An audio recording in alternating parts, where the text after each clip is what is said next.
Salut à tous les amis, j'espère que vous allez bien. On se retrouve aujourd'hui pour une nouvelle vidéo. On va évidemment traiter de l'actualité du Barça, du Mercato qui est en cours, ne l'oublions pas, et évidemment sur toute la situation actuelle du FC Barcelone plus généralement.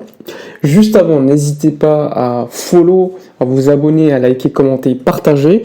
Nous allons évoquer tous les sujets assez chauds du moment. Mais juste avant, petit instant promotion, profitez de mon partenaire maillot afin de vous faire plaisir, des maillots de bonne qualité, les nouveaux maillots surtout. Faites-vous plaisir, des maillots assez accessibles, de bonne qualité, des répliques, je le rappelle. Et vous avez en plus des promotions pour des maillots vintage, etc. Donc profitez-en, tous les détails sont dans la description de cette vidéo. Allons-y, nous allons donc évoquer l'actualité chaude du Barça en traitant d'abord le Mercato.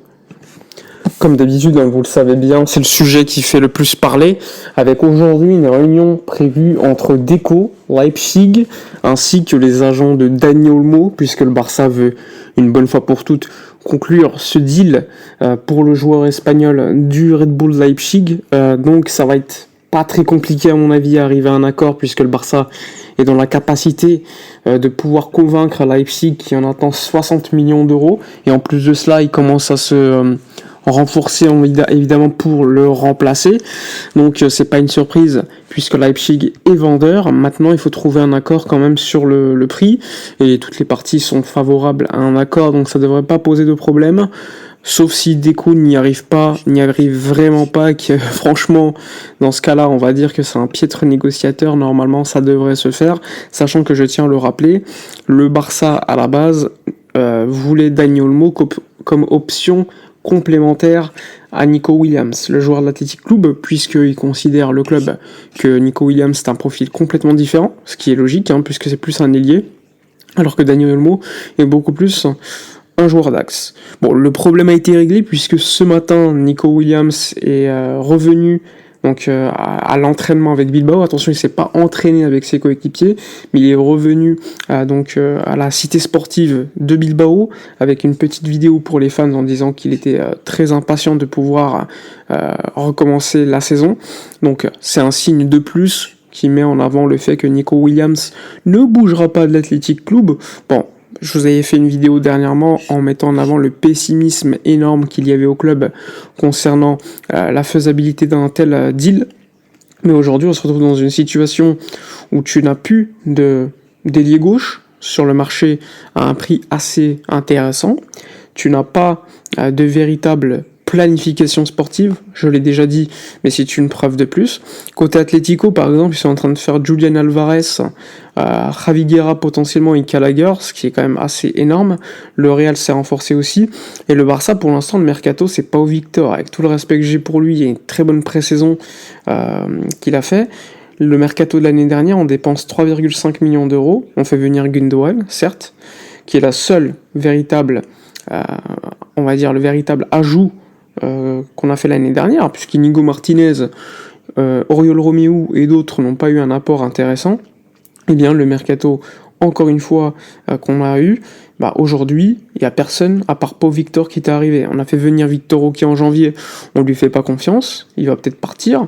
C'est quand même un signe encore que la planification sportive de ce club est déficiente. Et c'est pas, encore une fois, une insulte de le dire. Aujourd'hui, le Barça veut recruter Dani Olmo. Dani Olmo pour jouer probablement au poste d'ailier gauche, c'est pas un ailier, et pourtant, vraisemblablement, ça sera pour l'utiliser à ce poste-là. C'est un joueur polyvalent, donc le club le trouve également intéressant pour cela. Je rappelle qu'il y a un accord déjà avec l'agent à hauteur de 6 millions d'euros net annuels pour le joueur. On se pose des questions. Si tu pistes Nico Williams pour le faire jouer ailier gauche, et qu'ensuite tu fais venir Dani Olmo pour le faire jouer à ce poste, il y a un problème, parce que c'est pas du tout le même profil. Donc, encore une fois, gros problème de planification sportive. Et pourquoi ? Parce que le Barça n'a tout simplement pas fait son boulot en réglant une bonne fois pour toutes, avant le mercato, la situation avec Nike, la situation avec Libero, la situation Barça Studio, tout cela, c'est un problème que le Barça n'a pas réglé avant. Et évidemment, quand tu règles ça quasiment à la mi-août, alors que tous les joueurs sont déjà dans leur club, la saison va commencer, que les clubs sont fermés à la vente, eh bien, tu es dans une situation compliquée. Déjà, on sort d'une saison blanche, et en plus, si tu fais un mercato comme ça, franchement, je suis désolé, c'est quand même pas hypant. Alors oui, heureusement qu'il y a des jeunes qui te font, on va dire, donner envie de voir l'équipe, mais globalement, et au Hansi Flick aussi, mais globalement, tu rêves pas. Tu rêves pas, tu te dis, bon, encore une saison compliquée. On sait que Laporta a toujours des déclarations pour donner de l'optimisme aux supporters, mais dans les faits, par rapport à ce qu'il donne aux supporters aujourd'hui, en tout cas au 6 août, il n'y a rien. Il y a quelques semaines, il a dit on va signer Nico Williams, on peut se le permettre économiquement, on va tenter de le faire. Dans les faits, pour l'instant, il n'est pas au club. Pour l'instant, aucun joueur n'est arrivé. Il a dit qu'on pouvait signer des joueurs à la hauteur de la qualité et du prix de Nico Williams. Dans les faits, aujourd'hui, aucun joueur n'est arrivé à la hauteur de ce prix-là. Et on est déjà le 6 août. La Liga commence dans moins de 2 semaines. C'est quand même assez grave. Et j'ai l'impression que il n'y a que les supporters Blaugrana qui se rendent compte de cela. Et qu'à la direction, tout va bien, pas de problème. Hansi Flick, il est très gentil parce qu'il ne dit rien. La dernière fois qu'un coach a parlé sur la planification sportive, sur la situation du club, il a été viré, Xavi. Et donc Hansi Flick, lui, ne dit rien. Sachant que Hansi Flick avait comme priorité de faire venir un joueur comme Jérémy Frimpong. Et on peut comprendre, vu comment ça joue. Beaucoup de verticalité, beaucoup de vitesse, beaucoup de contre, même s'il y a un contrôle de l'équipe avec le ballon. Eh bien, je comprends pourquoi il voulait Frimpong. Sauf que dans les faits, aujourd'hui, le Barça n'a toujours pas bougé sur les priorités d'Hansi Flick. Alors que, je le rappelle, normalement, un club doit donner au coach les joueurs qu'il veut. Alors Hansi Flick, concernant Dani Olmo par exemple, il le veut bien dans son équipe parce que ça apporte de la qualité, de la polyvalence, mais c'est pas une priorité pour lui. Il aurait préféré beaucoup plus Nico Williams. C'est pour vous dire encore une fois qu'il y a un problème de priorité dans ce club.